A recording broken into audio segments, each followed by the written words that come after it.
नमस्कार दोस्तों, आज मैं आपको एक कहानी सुनाऊंगा। ये कहानी आपको हैरान कर देगी। ये कहानी आपको सोचने पर मजबूर कर देगी। ये कहानी है एक 24 साल के लड़के की। ये कहानी है एक सांप की। ये कहानी है एक ही लड़के को एक ही सांप द्वारा 9 बार काटे जाने की। दरअसल उत्तर प्रदेश के अंदर एक जिला है फतेहपुर, और इसी के अंदर एक गांव है सौरा। और फतेहपुर जिले के सौरा गांव में एक लड़का रहता है जिसकी उम्र 24 साल होती है और नाम होता है विकास दुबे। विकास दुबे पेशे से किसान होता है और अक्सर अपने खेत में वो जाता रहता है खेतीबाड़ी करने के लिए। लेकिन 2 जून की शाम उसके साथ कुछ ठीक नहीं होता, क्योंकि जब वो काम कर रहा होता है तब उसे एक सांप आके काट लेता है। जब उसे सांप काटता है तो उसके पैर से खून निकलने लगता है। बकायदा उसके पैर पर सांप काटने के निशान बन जाते हैं। वो हड़बड़ाता है, वो परेशान होता है और भागता भागता अपने परिवार के लोगों के पास पहुंचता है। परिवार के लोगों को बताता है कि उसे सांप ने काट लिया है। परिवार के लोग उसे आनंद फानंद में एक पास ही में बने प्राइवेट अस्पताल के अंदर लेके जाते हैं। वहां पर डॉक्टर उसका इलाज करता है और सांप का जहर खत्म करने के लिए उसे एक एंटीडोट इंजेक्शन दे देता है, जिससे सांप का जहर जो है वो उस लड़के पर असर नहीं करता। उसके बाद उस लड़के को दवाई वगैरह देके डॉक्टर घर भेज देता है। लेकिन उसके कुछ ही दिन बाद यानी 9 या 10 जून को उस लड़के को दोबारा से वही सांप फिर काट लेता है। लड़का फिर से परेशान हो जाता है, अपने घर वालों के पास जाता है और जाके फिर बताता है कि मुझे सांप ने फिर से डस लिया है। घर वाले परेशान हो जाते हैं, फिर से उसी डॉक्टर के पास लेकर जाते हैं, लेकिन डॉक्टर इस बार उसे बस दवाई देके भेज देता है। लड़का दवाई खाता है और ठीक हो जाता है। लेकिन उस 10 जून के बाद तकरीबन 1 हफ्ता ही बीता होगा, उस लड़के को तीसरी बार भी सांप फिर से डस लेता है। लड़का फिर अपने घर वालों को बताता है, बेहद ज्यादा परेशान हो जाता है। इतना परेशान हो जाता है कि उसकी सोचने समझने की क्षमता जो है वो भी खत्म हो जाती है कि एक ही सांप बार बार उसे क्यों काट रहा है। अब डॉक्टर उसे फिर से दवाई देता है, अच्छा खासा उसका बिल बनाता है, पैसे लेता है और उससे संतुष्ट करके घर भेज देता है। लेकिन जब तीसरी बार उसे सांप काटता है तो उसे एक सपना भी आता है। उस सपने के अंदर सांप आके उस लड़के से कहता है कि मैं तुम्हें 8 बार और काटूंगा और 9वीं बार काटने पर तुम्हारी मृत्यु हो जाएगी। यानी मैं तुम्हें टोटल 9 बार काटूंगा। 3 बार अब तक काट चुका हूं, बाकी मुझे और तुम्हें काटना है और 9वीं बार जब मैं काटूंगा तो तुम्हारी मृत्यु हो जाएगी और मैं तुम्हें अपने साथ लेकर चला जाऊंगा। अब लड़के को जब ये सपना आता है, लड़का बेहद ही ज्यादा परेशान हो जाता है। दिन भर सोच में पड़ जाता है कि आखिर एक सांप उसकी जान क्यों लेना चाहता है। ये सारा वाक्य, ये सारा सपना वो अपने परिवार के लोगों को बताता है। अब जब परिवार के लोगों को ये पता चलता है कि सांप ने सपने में आकर इससे कहा है कि मैं तुम्हें 9 बार काटूंगा, तो घर वाले भी परेशान हो जाते हैं और अपनी संतान को बचाने की कोशिश करते हैं। उस पर पहरेदार लगा दिए जाते हैं। घर के अंदर जगह जगह चेक किया जाता है कि कहीं कोने में सांप तो छुपा हुआ नहीं बैठा है। दिन रात उसकी पहरेदारी की जाती है कि कहीं सच में सांप आके इसे फिर से न डस ले। लेकिन कुछ ही हफ्ते बीते होंगे कि उस लड़के को 4थी बार सांप फिर से काट लेता है और उसके घर वाले जब उसे इस बार प्राइवेट अस्पताल में लेके जाते हैं तो वहां का डॉक्टर कहता है कि इसकी हालत जो है वो ज्यादा ही खराब है, आप इसे किसी बाहर के अस्पताल में दिखाइए, किसी बड़े अस्पताल में दिखाइए। लेकिन डॉक्टर उसे उस बार फिर भी दवाई दे देता है और दवाई देने के बाद उसे फिर संतोष करके घर भेज देता है। अब 3-4 बार जो है उसे सांप काट चुका होता है और 9 बार काटने की गिनती में बच कुछ ही अंक जो हैं वो बचे हुए होते हैं। घर वाले सारे लोग आपस में डिसीजन कर लेते हैं और ये निर्णय लेते हैं कि अब लड़के को उसके चाचा यानी दूसरे गांव में, दूसरे इलाके में भेज दिया जाए। अब लड़का अपने चाचा के वहां जाता है, 3 या 4 दिन ठीक रहता है, लेकिन चाचा के यहां भी उस लड़के को सांप फिर से काट लेता है। हर कोई हैरान हो जाता है। और ये जब खबर, ये कहानी जब धीरे धीरे आसपास के क्षेत्र में फैलती है, आसपास के गांव के लोगों को पता चलती है, तो हर कोई सन्न रह जाता है कि आखिर आज के समय में, आज के दौर में ऐसा कैसे हो सकता है कि एक ही सांप एक ही लड़के को बार बार काट रहा है। काफी ज्यादा मीडिया इस पर चर्चा करने लगती है। ये खबर मीडिया की सनसनी बन जाती है। मीडिया वाले लड़के के घर पहुंच जाते हैं और तमाम तरीके की उससे जानकारी लेनी शुरू कर देते हैं। लेकिन चाचा के हाथ सांप काटने के बाद 5 बार सांप काट चुका होता है, लेकिन अब घर वाले ये डिसीजन लेते हैं कि चाचा के हाथ से हटा के इसे किसी दूसरे रिश्तेदार के यहाँ भेज दिया जाए। लोग जो हैं उसे उसकी दूसरे इलाके में, यानी उसकी मौसी के यहाँ भेज देते हैं। मौसी के यहाँ भी उसे 2 या 3 दिन बाद फिर सांप काट लेता है।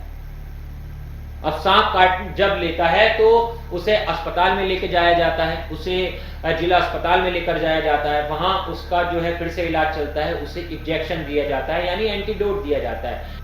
लेकिन हर कोई ये सोचने पर मजबूर हो जाता है और इस पर विचार करने लगता है कि आखिर सांप इस लड़के की जान का दुश्मन क्यों बन बैठा है। अब लड़का फिर से अपने घर आ जाता है और 6 बार सांप उसे काट चुका होता है। अब बारी आती है 7वें नंबर की। 7वीं बार भी सांप उसे उसके घर पर डस लेता है।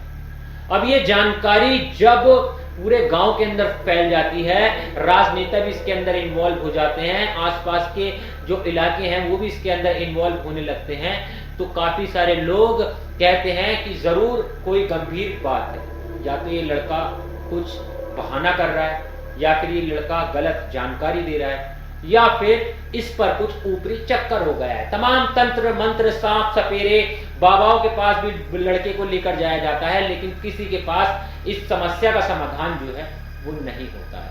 वहीं ये खबर जब एक बड़े लेवल तक नेशनल मीडिया हमारी कवर करती है, तब उस जिले के डीएम जो है वो एक्टिव होते हैं कि भाई सौरा गांव छोटा सा गांव है और आखिर ये इतना ज्यादा चर्चा का विषय क्यों बना हुआ है।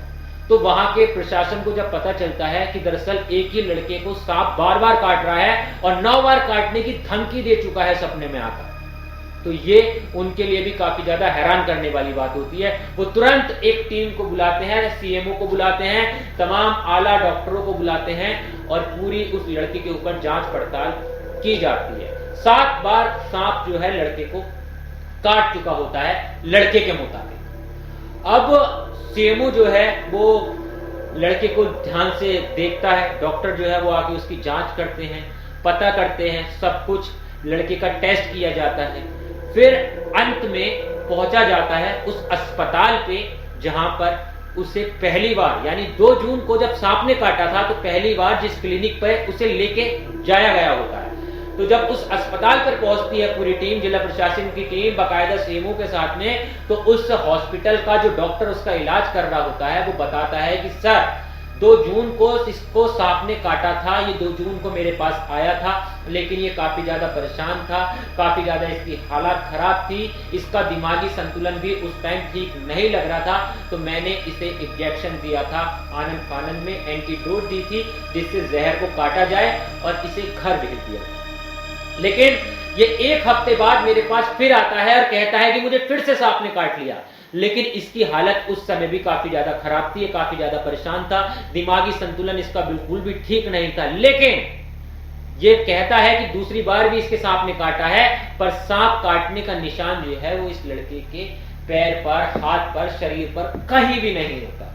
और इसी चीज से डॉक्टर को संदेह होता है, लेकिन मरीज का दिमागी संतुलन ठीक करने के लिए, उसे संतुष्ट करने के लिए वो सिर्फ दवाई देकर भेज देता है। तीसरी बार भी जब मरीज वो जाता है उस अस्पताल के अंदर, तो तीसरी बार भी वही डॉक्टर जो है यही करता है कि उसे जो है सिर्फ दवाई देता है, भेज देता है, क्योंकि तीसरी बार भी लड़का कह रहा था कि मुझे सांप ने काटा है, पर डॉक्टर के मुताबिक कोई भी निशान वगैरह उसके शरीर के अंदर इस टाइप का नहीं दिख रहा था। तो सिर्फ उसके दिमाग को समझाने के लिए डॉक्टर बार बार उसे दवाई देता है प्राइवेट अस्पताल का और उसे घर भेजता रहता है। तमाम जांच इसके बाद ये होने लगी, ये पड़ताल होने लगी कि आखिर ऐसा हॉस्पिटल ने क्यों किया, जब सांप ने काटा ही नहीं तो बार बार दवाई क्यों दी जा रही थी। तो डॉक्टर कहता है कि सिर्फ इसके दिमाग को शांत करने के लिए, इसे संतुष्ट करने के लिए मैं दवाई देकर भेज दिया करता था। अब डॉक्टर जो हैं वो उस लड़के से पूछताछ करते हैं कि तुम्हें सांप ने कब कब काटा, किस किस समय काटा, कहां काटा और किस टाइम काटा, क्या हुआ था काटने के बाद। तो लड़का सिर्फ 2 जून वाली कहानी बता पाता है, बाकी की जो कहानी वो अब तक बताता आ रहा था वो ठीक से नहीं बता पाता है। काफी सारे लोग सोचते हैं कि मीडिया की पॉपुलैरिटी पाने के लिए, दुनिया में, समाज में फेमस होने के लिए इसने इस तरह का षड्यंत्र रचा होगा, लेकिन इसी बीच डॉक्टर उसका इलाज करवाते हैं और उसे एक साइकाइट्रिस्ट के पास लेकर जाते हैं, जो एक मानसिक बुद्धि का डॉक्टर होता है उसके पास लेकर जाते हैं और उससे इलाज कराते हैं। साइकाइट्रिस्ट अपने तरीके से उस लड़के से पूछताछ करता है तो अंत में पता ये चलता है कि लड़के को स्नैक फोबिया हो गया, यानी वो अपने मन में पहली बार सांप काटने के बाद भ्रम बना बैठा था, उसके दिमाग में ये भ्रम बैठ गया था कि उसे सांप और भी काटेगा, और वो यही सोच सोचकर बार बार यही कहता था कि उसे सांप ने काट लिया है, और उसके परिवार के लोग भी इस बात को सच मान जाते थे। अब डॉक्टर कहता है कि जिस चीज के बारे में आप ज्यादा सोचते हैं, जिस चीज के बारे में आप ज्यादा दिमाग लगाते हैं जिस पर, वो चीज आपको कहीं ना कहीं सपने में जरूर दिखाई देती है। अब लड़का दिन भर सांप के बारे में सोचता रहता था, इसीलिए उसे सांप का सपना भी आया था, और सांप के सपने में जो सांप ने उससे कहा था वो उसे सच मान बैठा था, और उसी सपने के आधार पर ये पूरी घटना चल रही। लेकिन लड़के को सांप जो है उसे 2 ही जून को काटता है, बाकी सारा जो होता है वो इसका भ्रम होता है, वो उसकी सोच होती है, जिस सोच की वजह से, जिस भ्रम की वजह से वो पूरे गांव को, अपने घर परिवार वालों को परेशान कर देता है। अब सवाल उठता है कि इस पूरे मामले में कार्रवाई किस पर होनी चाहिए, लड़के पर होनी चाहिए या उस अस्पताल पर होनी चाहिए। तो देखिए, दरअसल लड़के की तो इसमें कोई गलती नहीं थी, क्योंकि लड़का जो है पहली बार सांप काटने के बाद दिमागी तौर पर बीमार हो गया था, यानी वो अपना संतुलन खो गया था और उसे स्नैक फोबिया हो गया था, जिसकी वजह से उसे बार बार ऐसा लग रहा था कि उसे सांप ने काट लिया है और जल्द उसकी मृत्यु हो सकती है। लेकिन यहां पर सवाल जो उठते हैं वो उस डॉक्टर पर उठते हैं कि उसने पहली बार इलाज करने के बाद बार बार उस लड़के का इलाज क्यों करता गया, जबकि उसे सांप ने काटा भी नहीं था। उसने लड़के से सच्चाई क्यों छुपाई, सिर्फ इसलिए कि लड़का उसे अच्छा पैसा देके जाता था, लड़के के जरिए उस अस्पताल का बिल बनता था।